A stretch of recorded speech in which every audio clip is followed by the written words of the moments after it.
নিষেধাজ্ঞা সত্ত্বেও নিজ স্কুলের শিক্ষার্থীদের কোচিং করিয়ে অর্থ হাতিয়ে নিচ্ছেন শিক্ষকরা।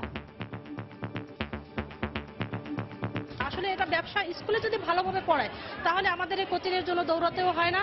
এরা চায় বাচ্চারা কোচিং মুখী হোক, যে সাবজেক্টে তাদের কাছে পড়তে হয়, নাহলে নাম্বার দিতে চায় না। অনুসন্ধানে দুদক, তালিকা করে শাস্তিমূলক ব্যবস্থা। ঢাকা মহানগরের 21টি স্কুলে খোঁজ নেওয়া হচ্ছে যে এখানকার কোনো শিক্ষক এই অবৈধ কোচিং বাণিজ্যের সাথে জড়িত রয়েছেন কিনা। যদি অভিযোগটি সত্য প্রমাণিত হয় তাহলে আমরা দায়ী ব্যক্তিদেরকে আমরা আইনে সোপর্দ করব। দেখছিলেন বিশেষ শিরোনাম। সন্ধ্যার সময়ের সঙ্গে আছি আমি পারমিতা হিম এবং আমি জাফর সাদিক। এবার অন্যান্য শীর্ষ সংবাদ। ভিডিও প্রমাণ থাকার পরও বিশ্বজিৎ হত্যা মামলায় সাজা কমাকে আইনের দুর্বলতা হিসেবে দেখছেন বিশেষজ্ঞরা। যুগোপযোগী করার তাগিদ। তিতুমির কলেজ শিক্ষার্থী সিদ্দিকুরের চোখে আঘাতের ঘটনায় ডিএমপিতে তদন্ত কমিটির রিপোর্ট। গাজীপুরে দাঁড়িয়ে থাকা ট্রাকে নিয়ন্ত্রণহীন লেগুনার ধাক্কায় 3 কলেজ ছাত্রী সহ নিহত 5, আহত আরও 5 জন। বাতিল ফ্লাইটের হজ যাত্রীদের 12টি বিশেষ ফ্লাইটে পাঠানো শুরু। 10ই আগস্টের মধ্যে ভিসা আবেদন না করলে সংশ্লিষ্ট এজেন্সির বিরুদ্ধে ব্যবস্থা। এবং কোরবানির ঈদে ঘরমুখী যাত্রীদের জন্য কাল থেকে লঞ্চ কেবিনের অগ্রিম বুকিং শুরু। টিকিট বিক্রি 15ই আগস্ট।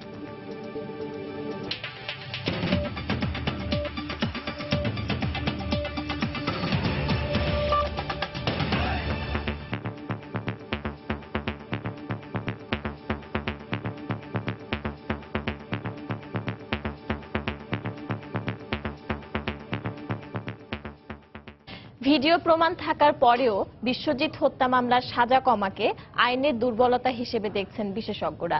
তদন্ত কর্মকর্তার গাফিলতি ও পোস্টমর্টেম রিপোর্টের দুর্বলতার কারণে মূল হোতাদের মৃত্যুদণ্ড দেয়া যায়নি বলেও মনে করেন তারা। এছাড়া সাক্ষ্য আইন যুগোপযোগী করার তাগিদ দিয়েছেন আইনজীবীরা। বিশ্বজিৎ দাসকে কুপিয়ে ও পিটিয়ে হত্যার দৃশ্য এটি, যেখানে দেখা যায় 20 থেকে 25 জন যুবক নৃশংসভাবে কোপাচ্ছে ও পিটাচ্ছে।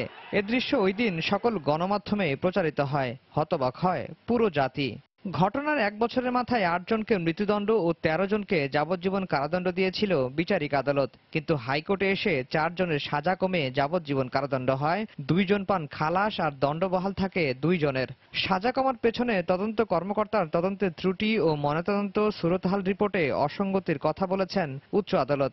সুরতহাল রিপোর্টে দেখা যায় বিশ্বজিতের ডান কাঁধের নিচে কোপের চিহ্ন পাওয়া গেছে, কিন্তু ময়নাতদন্তের রিপোর্টে বলছে সাধারণ আঘাতে হয় তার মৃত্যু। অথচ আসামিরা কুপিয়ে পিটিয়ে তাকে হত্যা করার কথা স্বীকার করেছেন। আইনজীবীরা বলছেন শুধুমাত্র এমন অসঙ্গতির কারণে মূল আসামিদের সাজা কমাটা অনাকাঙ্ক্ষিত।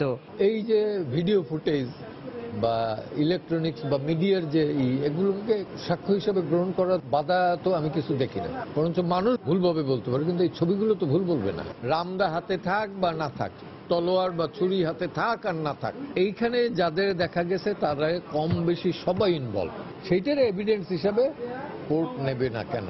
কে কোন আঘাত করেছে, এখন যদি দেখা যায় ওই আসামি যে আঘাত করেছে সেটা তার পোস্টমর্টমের সঙ্গে মিলে না, ইনকোয়েস্ট রিপোর্টে মিলে না, তখন স্বাভাবিকভাবে সে আসামি বেনিফিট অফ ডাউট অর্থাৎ সন্দেহের অবকাশে সে খালাস পেতে পারে। গাফিলতির জন্য দায়ীদের আইনের আওতায় আনার পরামর্শ দিয়েছেন তারা। যাদের নেগলিজেন্স আছে তাদেরকে কেউ এরা তাদেরকে অব্যাহতি দিয়ে দেওয়ার চেষ্টা করছে, সেই বিষয়টা আমরা দেখে সেটা আদালতে আমরা অবহিত করব। আদালতের মাধ্যমে পরবর্তী নির্দেশনা আসবে যাতে প্রকৃত যাদের নেগলিজেন্স আছে তারা যাতে আইনের আওতায় আসে। ময়না তদন্ত যিনি করেছেন তার সঙ্গে যারা জড়িত এবং সুরতহাল রিপোর্ট যিনি প্রস্তুত করেছেন, যিনি এতগুলো আঘাতকে মাত্র সামান্য আঘাত পাওয়ার কথা বলেছেন, তাদের সকলের বিরুদ্ধেই দণ্ডবিধির বিধান অনুসারী নতুন মামলা রুজু করে শাস্তির মুখোমুখি করা সম্ভব। সর্বোচ্চ আদালতে ন্যায় বিচারের আশা প্রকাশ করে এখন ভিডিও ফুটেজকে সাক্ষ্য হিসেবে আমলে নেওয়ার বিধান রেখে সাক্ষ্য আইন যুগোপযোগী করার পরামর্শ দিয়েছেন আইনজীবীরা। আফজাল হোসেন, সময় সংবাদ, ঢাকা। শাহবাগে তিতুমির কলেজের ছাত্র সিদ্দিকুর রহমানের চোখে আঘাতের ঘটনায় তদন্ত প্রতিবেদন জমা দিয়েছে ডিএমপি সদর দপ্তর গঠিত তদন্ত কমিটি।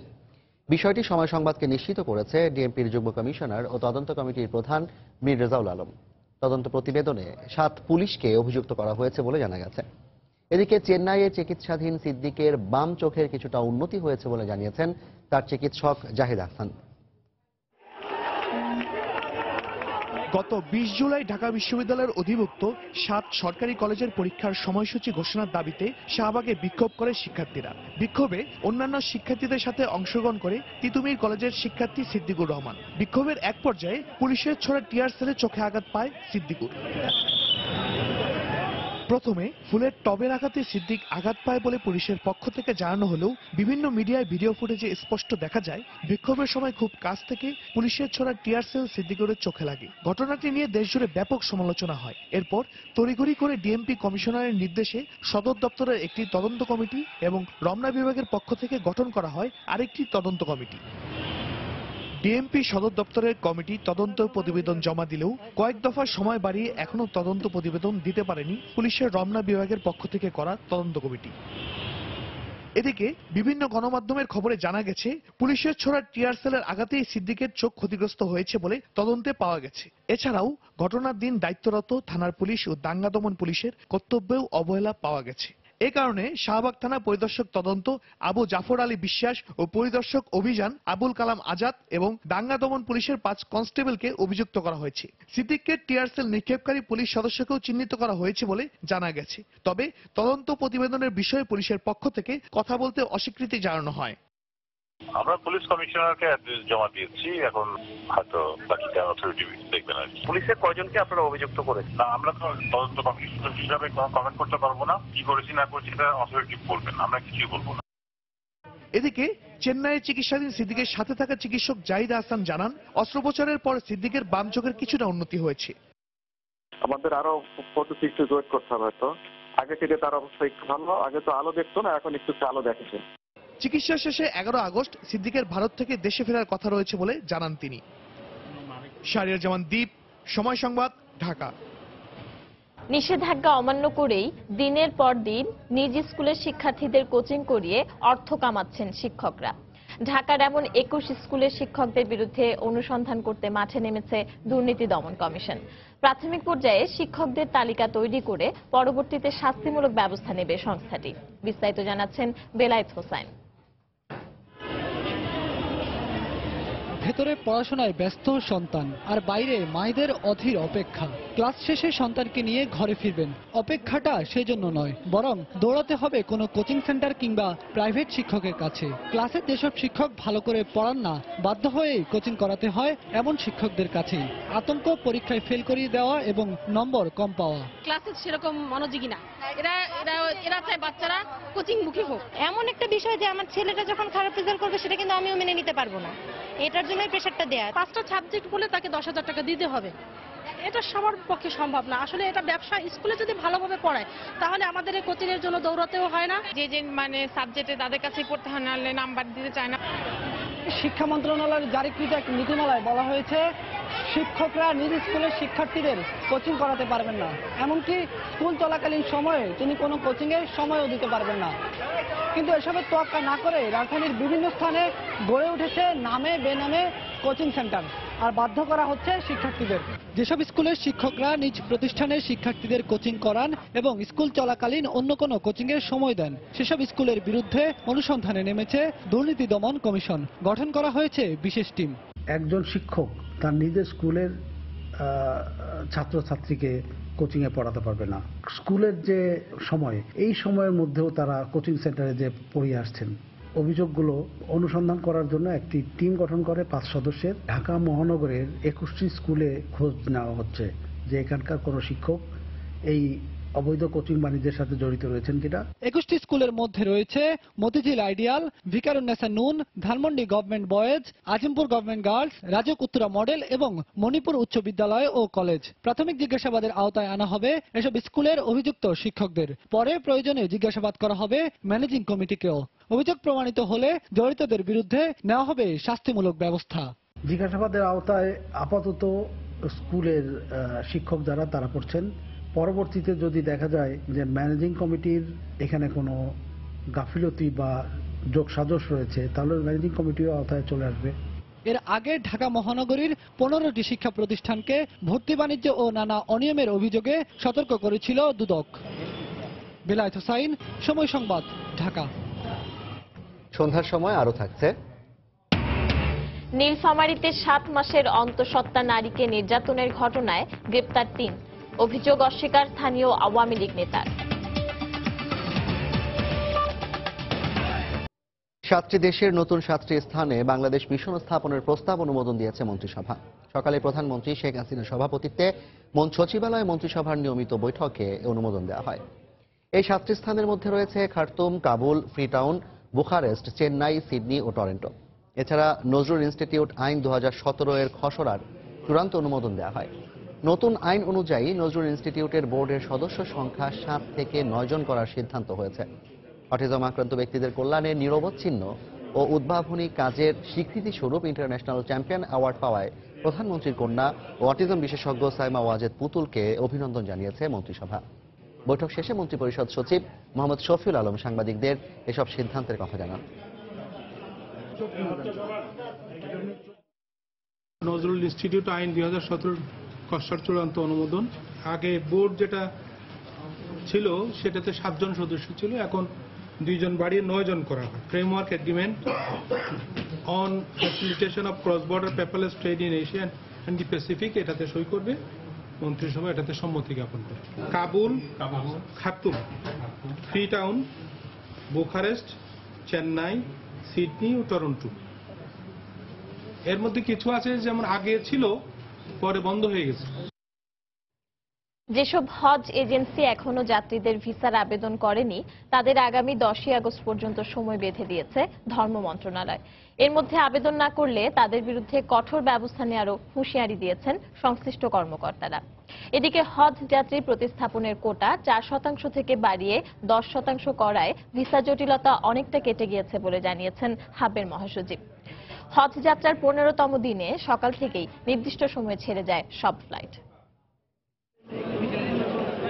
24 জুলাই হজ ফ্লাইট শুরুর পর থেকে ভিসা জটিলতায় যাত্রী কম থাকায় বেশ কয়েকটি হজ ফ্লাইট বাতিল করে বাংলাদেশ বিমান। এতে অনিশ্চয়তার মুখে পড়ে শত শত যাত্রীর হজ যাত্রা। এর কারণ হিসেবে হজ এজেন্সিগুলো নানা সমস্যার কথা বলে আসছিল। সংশ্লিষ্ট মন্ত্রণালয় হাব এজেন্সিগুলোর বেশ কয়েক দফা বৈঠকের পর অবশেষে হজ যাত্রায় কিছুটা স্বস্তি ফিরে আসে। সোমবার সকাল থেকেই একে একে ঢাকা, চট্টগ্রাম ও সিলেট বিমানবন্দর থেকে সৌদির উদ্দেশ্যে ছেড়ে যায় হজ ফ্লাইট। একই সঙ্গে বাতিল হওয়া ফ্লাইটের যাত্রীদের 12টি বিশেষ ফ্লাইটে করে সৌদি আরবে পাঠানো শুরু হয়েছে। নির্দিষ্ট সময়ে ফ্লাইট আমরা পাবো বলে আশাবাদী আমি। সঠিকভাবে হজ যেন পালন করতে পারি। দেশবাসীর জন্য দোয়া করবো যাতে সবাই সুন্দরভাবে দেশ পরিচালনা করতে পারে, দেশে যাতে অরাজকতা না হয়।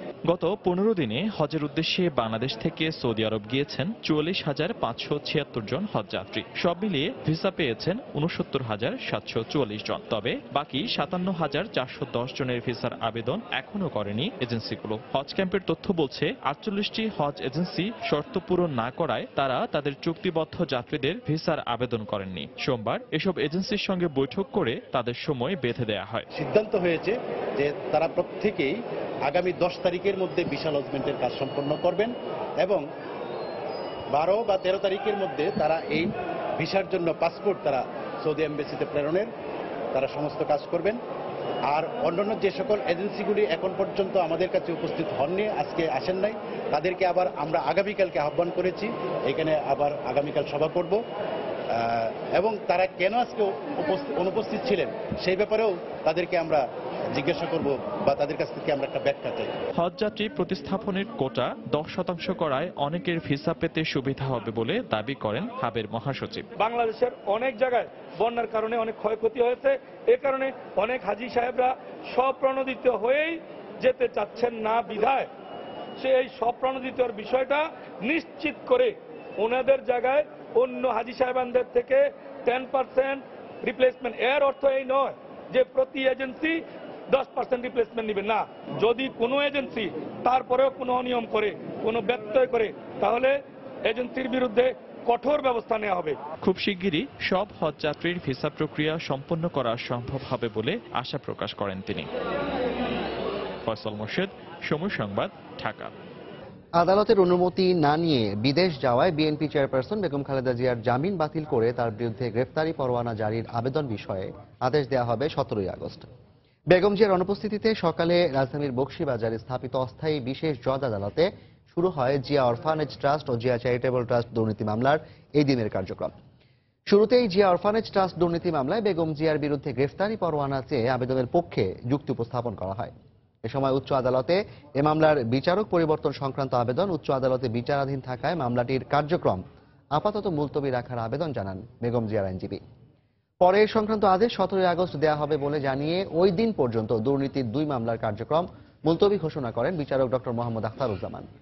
এর আগে জিয়া চ্যারিটেবল ট্রাস্ট দুর্নীতি মামলার আসামি শরফুদ্দিন আহমেদ আদালতে সাফাই সাক্ষ্য প্রদান করেন। সাক্ষ্য গ্রহণের পর তাকে জেরা করেন দুদকের আইনজীবী মোশাররফ হোসেন কাজল।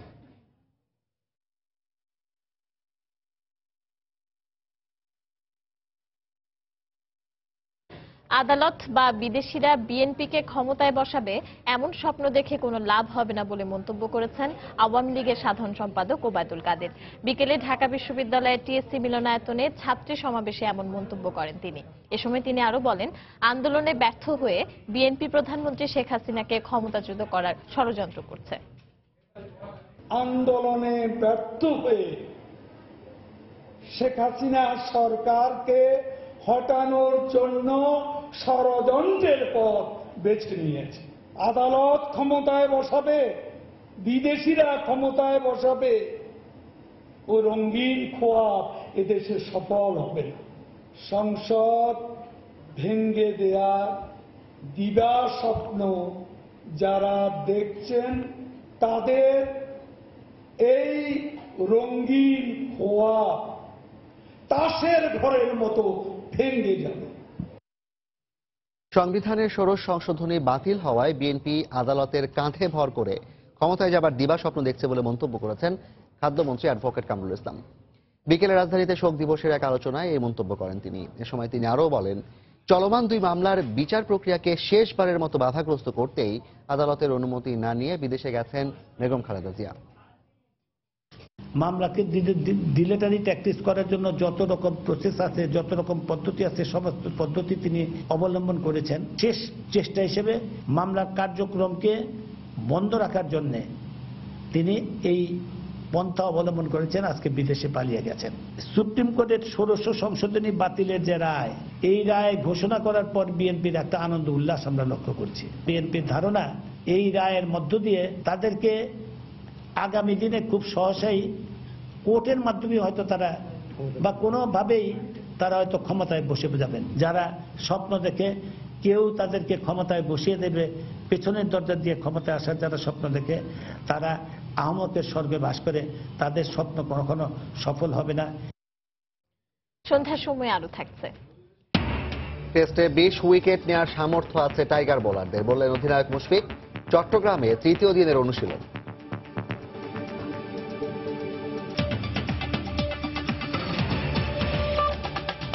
গাজীপুরে দাঁড়িয়ে থাকা ট্রাকের সঙ্গে নিয়ন্ত্রণহীন লেগুনার ধাক্কায় 3 কলেজ ছাত্রী সহ 5 জন নিহত হয়েছেন। আহত হয়েছেন আরো অন্তত 5 জন। দুপুরে ঢাকা ময়মনসিংহ মহাসড়কের মাস্টারবাড়ি এলাকায় এ দুর্ঘটনা হয়। হাইওয়ে পুলিশ জানায় 10 জন যাত্রী নিয়ে রাজেন্দ্রপুর ক্যান্টনমেন্ট এলাকা থেকে রওনা হয় একটি লেগুনা। এ সময় রাস্তার পাশে দাঁড়িয়ে থাকা একটি ট্রাকের সঙ্গে দ্রুতগতির লেগুনাটির সজোরে ধাক্কা লাগে। এতে ঘটনাস্থলেই লেগুনার 3 যাত্রী নিহত হন। আহত হন আরো 7 জন। আহতদের উদ্ধার করে হাসপাতালে নেয়ার পথে আরো 2 জনের মৃত্যু হয়। নিহতদের মধ্যে 3 জন রাজেন্দ্রপুরের ইকবাল সিদ্দিকী কলেজের শিক্ষার্থী ছিলেন। একটা লেগুনা আপনার ওই একটা কাভার ভ্যানের পিছে মাইরে দিয়ে আটকাস। এখানে ওই গাড়ির মধ্যে যাত্রী ছিল হয়তো 10-12 জন হবে। আমরা 4 জন লোক বাইর করছি, 4 জনই মৃত। আহত হয়তো 4-5 জন হইতে পারে, ওনারা হাসপাতালে আছে। নীলফামারীতে 7 মাসের অন্তঃসত্ত্বা নারী শেফালি ও তার বোন আকলিমাকে গাছের সঙ্গে বেঁধে নির্যাতনের মামলায় 3 জনকে গ্রেফতার করা হয়েছে। এ ঘটনায় স্থানীয় এক আওয়ামী লীগ নেতার বিরুদ্ধে 2 বোনকে নির্যাতনের অভিযোগ থাকলেও মুঠোফোনে তা অস্বীকার করেন তিনি। নির্যাতনের ঘটনায় গুরুতর আহত শেফালি বর্তমানে সুস্থ রয়েছেন বলে জানিয়েছেন চিকিৎসক। নীলফামারী থেকে সাকির হোসেন বাদলের তথ্য ও ছবি নিয়ে ডেস্ক রিপোর্ট। নির্যাতিতার পরিবারের অভিযোগ, পারিবারিক কলহের জের ধরে গত বৃহস্পতিবার আকলিমাকে বাড়ি থেকে বের করে দেয় শ্বশুরবাড়ির লোকজন। এই ঘটনার সমাধান করতে শুক্রবার দুপুরে দুই বোনকে সঙ্গে নিয়ে ডিমলা উপজেলার ক্লোজহাট গ্রামে শ্বশুরবাড়িতে যান আকলিমা। এ সময় দুপক্ষের মধ্যে কথা কাটাকাটি হয়। এক পর্যায়ে আকলিমার স্বামী রফিকুল ও তার পরিবারের সদস্যরা আকলিমা ও তার 7 মাসের অন্তঃসত্ত্বা বোন শেফালিকে গাছের সঙ্গে বেঁধে নির্যাতন করে। ফেলে দিয়ে আমাকে লাঠি আর বুকের উপর চড়িয়ে ফেলে এই জায়গাতে আমার গলা টিপে দিচ্ছিল। পুরেলম শাহ আরো 10-12 জন সবাই মিলে আসছিল। কে যে মারছে আর আমি দেখি নাই, জ্ঞান আমার ছিল না। জ্ঞান ফিরে মাত্র দেখি আমার বোনটা উপরে মানে বোনটা পেছে পেছে বাঁধিছে আর ও যা বলে আসিয়া চৌরাইছে সামনে। ওখানে মেডিকেলে ভর্তি হতে চাইছিল, ওখানে থেকে ওরা ওকে তুলে নিয়ে যাবে, মেরে ফেলবে। এই কারণে এখানে গুপ্তভাবে এসে আছে আর কি, নিরাপত্তা। এখন এখানেও কোনো নিরাপত্তা নেই, ওরা জানতে পারছে যে রংপুর মেডিকেলে আছে। এ ঘটনায় হালিশা চাপানি ইউনিয়নের 4 নম্বর ওয়ার্ডের আওয়ামী লীগ সভাপতির বিরুদ্ধে ইন্ধনের অভিযোগ করেন আকলিমার পরিবার, তবে অস্বীকার করেন আওয়ামী লীগ নেতা। একেবারে বলতে আমি কিছু জানি এই ব্যাপারে, আমার তাদের কোনো সদ্যুবিবাহ নেই। সেটা ছিল তখন দেখি ও পড়িয়েছে আর কি। মামলার অভিযোগ নেওয়া হয়েছে এবং সেই মামলা গতকাল রাতে রুজু হয়েছে। তো এজাহার নামে যে আসামি আছে 3 জন, তাদের মধ্যে থেকে 3 জনকে আমরা অ্যারেস্ট করেছি। গুরুতর আঘাত পেলেও শেফালি ও তার সন্তান এখন শঙ্কামুক্ত বলে জানিয়েছেন চিকিৎসক। তার বাচ্চার অবস্থাটা কেমন এটা জানার জন্য আমরা তার এক্সামিনেশন করছিলাম। এক্সামিনেশন করার পর বাচ্চার অবস্থা ভালো পাওয়া গেছে। আর ওনার নিচে আমরা যেটাকে বলি পারভাইজানাল ব্লিডিং, সেটা হচ্ছে স্লাইট অ্যামাউন্টে ছিল। এবং এটা পাওয়ার পর আমরা পেশেন্টকে অ্যান্টিবায়োটিক দিচ্ছি, ব্যথার কথা বলতেছিল, ব্যথার ওষুধও দিচ্ছি। নির্যাতনের ঘটনায় রোববার রাতে ডিমলা থানায় একটি মামলা দায়ের করেন শেফালির মামা শহীদুল ইসলাম। সোমবার সকালে আকলিমার স্বামী রফিকুল ইসলাম ও তার মা সহ 3 জনকে গ্রেফতার করা হয়। সময় সংবাদ, নীলফামারী। প্রায় 1.5 কোটি টাকা বেতন পরিশোধ না করার অভিযোগে সমন জারি করা হয়েছে সিটি সেলের চেয়ারম্যান ও সাবেক পররাষ্ট্রমন্ত্রী এম মোর্শেদ খান সহ 8 কর্মকর্তার বিরুদ্ধে। আগামী 4 অক্টোবর আদালতে হাজিরের নির্দেশ দিয়েছেন আদালত। এর আগে ওই কোম্পানির 5 কর্মকর্তার বিরুদ্ধে আলাদা 5টি মামলা দায়ের করেন কর্মচারীরা। ঢাকার প্রথম শ্রম আদালতের চেয়ারম্যান বেগম তাবাসসুম ইসলামের আদালতে এই মামলাগুলো দায়ের করা হয়। মামলার অভিযোগ থেকে জানা যায় 2016 সালের সেপ্টেম্বর মাস থেকে তাদের যাবতীয় বেতন কোনো কারণ ছাড়াই বন্ধ করে দেয় সিটি সেল কর্তৃপক্ষ। 2-3 মাস যাওয়ার পরে তারা বেতনের জন্য কর্তৃপক্ষকে বললে তা ডিসেম্বরের মধ্যে পরিশোধের আশ্বাস দেওয়া হয়। গত মার্চ মাসে তাদের পাওনা টাকা পরিশোধের জন্য সম্মিলিতভাবে সিটি সেল কর্তৃপক্ষকে একটি চিঠিও দেওয়া হয়। এরপরেও তারা টাকা না দেয়ায় 2017 সালের 3রা মে সিটি সেল কর্তৃপক্ষকে লিগ্যাল নোটিশ প্রদান করেন তারা।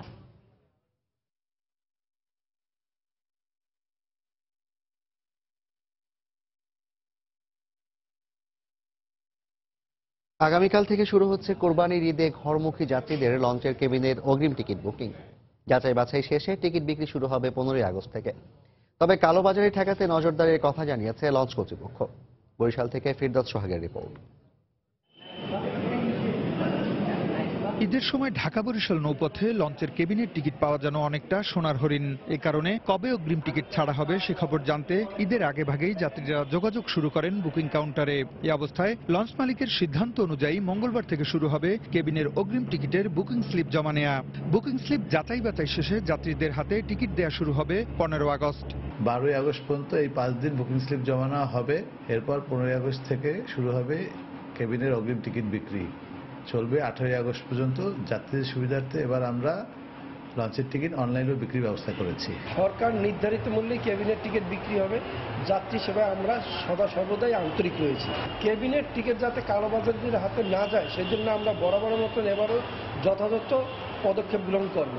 আমরা নিজস্ব তত্ত্বাবধানে টিকিট বিক্রির ব্যবস্থা করে থাকি, এবারও সেভাবেই হবে। এদিকে ঈদের 4-5 দিন আগে স্টিমার সার্ভিসের বিশেষ ট্রিপ শুরু হতে পারে বলে জানান বিআইডব্লিউটিসির এই কর্মকর্তা। আসন্ন ঈদুল আজহা উপলক্ষে বিআইডব্লিউটিসির স্টিমারের কেবিনের অগ্রিম বুকিং 15 আগস্ট নাগাদ শুরু হতে পারে।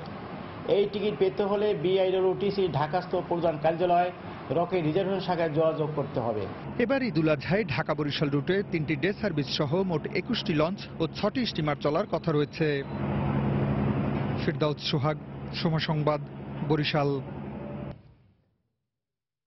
বাংলাদেশের সেনাপ্রধান জেনারেল আবু বেলাল মোহাম্মদ শফিউল হকের সাথে সৌজন্য সাক্ষাৎ করেছেন সৌদি সশস্ত্র বাহিনীর chief of staff general Abdul Rahman bin Saleh ও থাই সেনাপ্রধান জেনারেল সুরাপং সোয়ানাওয়াদত। সকালে সেনা সদর দপ্তরে আলাদাভাবে এই দুটি সাক্ষাৎ অনুষ্ঠিত হয়। বিকেলে সেনাকুঞ্জে থাই প্রতিরক্ষা বাহিনী প্রধান বাংলাদেশের সেনাবাহিনী প্রধানের সঙ্গে সৌজন্য সাক্ষাৎ করেন। এ সময় দুদেশের সেনাবাহিনীর সুসম্পর্ক, প্রশিক্ষণ ও পেশাগত বিভিন্ন বিষয় নিয়ে আলোচনা করা হয়। এর আগে শিক্ষা অনির্বাণে পুষ্পস্তবক অর্পণের মাধ্যমে বাংলাদেশের স্বাধীনতা যুদ্ধে শহীদ সেনা সদস্যদের স্মৃতির প্রতি শ্রদ্ধা নিবেদন করেন থাই সেনাপ্রধান।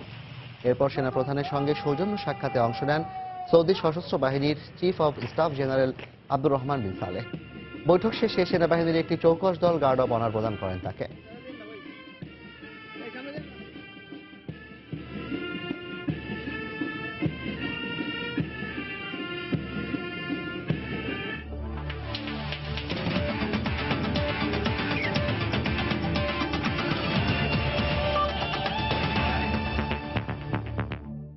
বাংলাদেশ জাতীয় ক্রিকেট দলের খবর। হোম গ্রাউন্ডের সুযোগ কাজে লাগিয়ে অস্ট্রেলিয়ার বিপক্ষে 20 উইকেট নেওয়ার ক্ষমতা রয়েছে বাংলাদেশের বোলারদের। আর ইংল্যান্ডের বিপক্ষে সিরিজ জিততে না পারলেও অজিদের বিপক্ষে সিরিজ নিজেদের করে নিতে চায় টাইগাররা। চট্টগ্রামে অনুশীলন শেষে এমনটাই জানান টেস্ট দলের অধিনায়ক মুশফিকুর রহিম।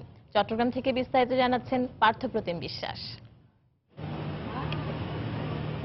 প্রায় এক যুগ আগে সবশেষ অজিদের বিপক্ষে টেস্ট খেলেছিল টাইগাররা। চারবারের মোকাবেলায় তেমন একটা সুখস্মৃতি নেই বললেই চলে। তবে এই দীর্ঘ সময়ে সব ফরম্যাটের ক্রিকেটেই বাংলাদেশ দল এখন অনেকটাই পরিণত। এবার সাদা পোশাকের ক্রিকেটে ধারাবাহিকতা ধরে রাখার চ্যালেঞ্জ। সে কারণেই চট্টগ্রামে তৃতীয় দিনের মতো নিবিড় অনুশীলনে টাইগাররা। এদিকে সব দলের সাথে টেস্ট খেলার অভিজ্ঞতা থাকলেও শুধুমাত্র অজিদের বিপক্ষে সেই সুযোগ হয়নি বাংলাদেশ দলের টেস্ট অধিনায়কের।